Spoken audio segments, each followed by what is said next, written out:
Dismissive avoidants don't want you, but don't want to lose you. There's a strange kind of emotional limbo that comes with being close to someone with a dismissive avoidant attachment style. It's that haunting space where you feel like you're never fully loved, yet never fully let go either. You find yourself asking, why won't they let me in? And if they don't want closeness, why do they keep holding on? This is the paradox of the dismissive avoidant. They don't want you, but they don't want to lose you either. And if you've ever been on the receiving end of that confusing push-pull, you know how psychologically exhausting it can be. This isn't just emotional distance. It's a survival mechanism shaped by deep, often unconscious fear. And understanding it is the first step toward freeing yourself from the confusion it causes. Dismissive avoidants grow up in environments where vulnerability was unsafe, intimacy was optional, and emotional needs were dismissed or even punished. They learned early that self-reliance is safety, and needing someone is a liability. So in adulthood, even if they crave connection on a subconscious level, their learned reflex is to shut down emotionally the moment things get too close. That's why they might pursue you just enough to spark a bond, but then create distance the second it feels real. They fear engulfment, dependency, or being emotionally trapped. Love, for them, doesn't feel safe. It feels like a threat to their autonomy. And here's where the paradox kicks in. Even though they pull away to protect themselves, they still crave the comfort of knowing you're there. Your presence is like a safety net they don't want to admit they need.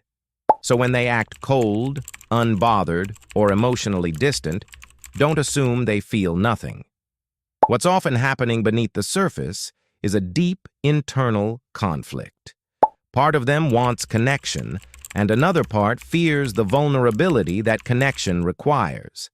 This creates a behavioral cycle that's incredibly confusing for the person who loves them. They may breadcrumb you, giving you just enough attention to keep you from walking away, but never enough intimacy to build something deep.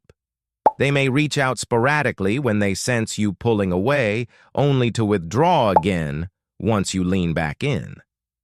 It's not because they're trying to play games, even though it might feel like that. It's because their attachment system is wired to protect, not to trust. And when you finally decide to pull away, when you start setting boundaries or choosing yourself, they often panic. Not because they suddenly realize they want a future with you, but because the emotional safety net they kept in the background is suddenly disappearing. They'll reach out, often in vague or emotionally confusing ways. They might say they miss you, but can't explain why. They might ask to check in or suggest being friends. This isn't a full emotional return. It's a defensive move. They're trying to reestablish a sense of control and emotional proximity without having to face the vulnerability of real intimacy. It's the avoidance comfort zone, close enough to feel secure, but far enough to stay emotionally untouched. Here's the kicker. Being caught in this cycle with a dismissive avoidant can make you question your own reality. You start wondering if you're asking for too much.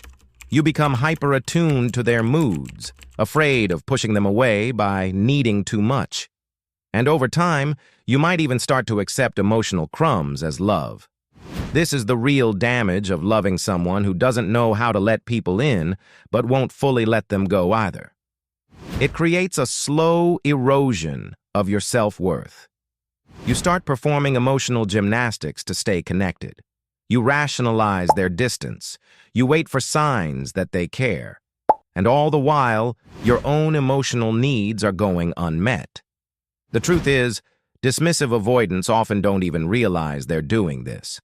In their mind, they may genuinely believe they care about you, but their version of care is filtered through emotional armor. They may confuse control with connection. They may mistake emotional neutrality for maturity. And they may not understand that love without vulnerability is not truly love. It's management. So when they say, "I don't want a relationship right now," or "I'm just not ready," believe them. Not because they're bad people, but because that's their current capacity. And no amount of patience, love, or sacrifice will change someone's attachment style for them. That work is internal, it's personal, and most importantly, it's voluntary. But here's the hard part that many people don't talk about. Dismissive avoidants do miss you. They do think about you. They do feel the absence when you're gone.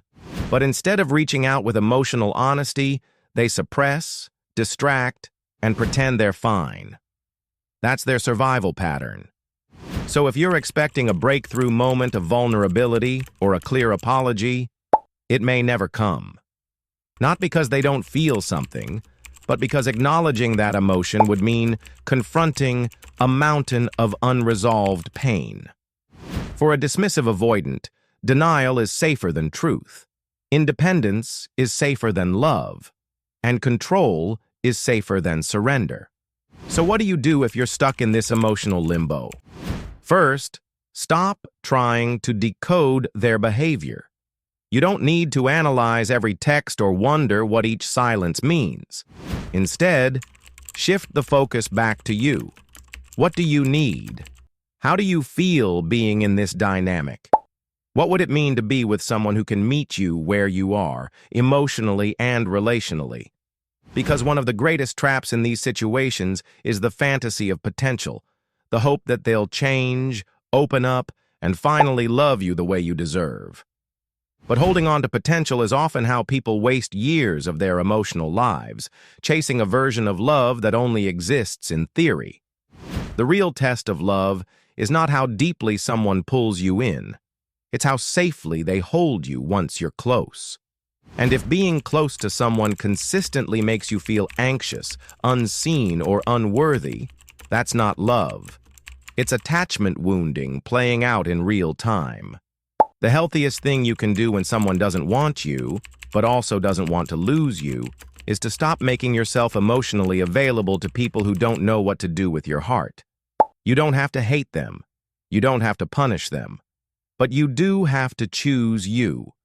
Because when someone keeps you around without truly loving you, they are feeding their fear, not your future. Healing from a dismissive avoidant dynamic isn't just about walking away.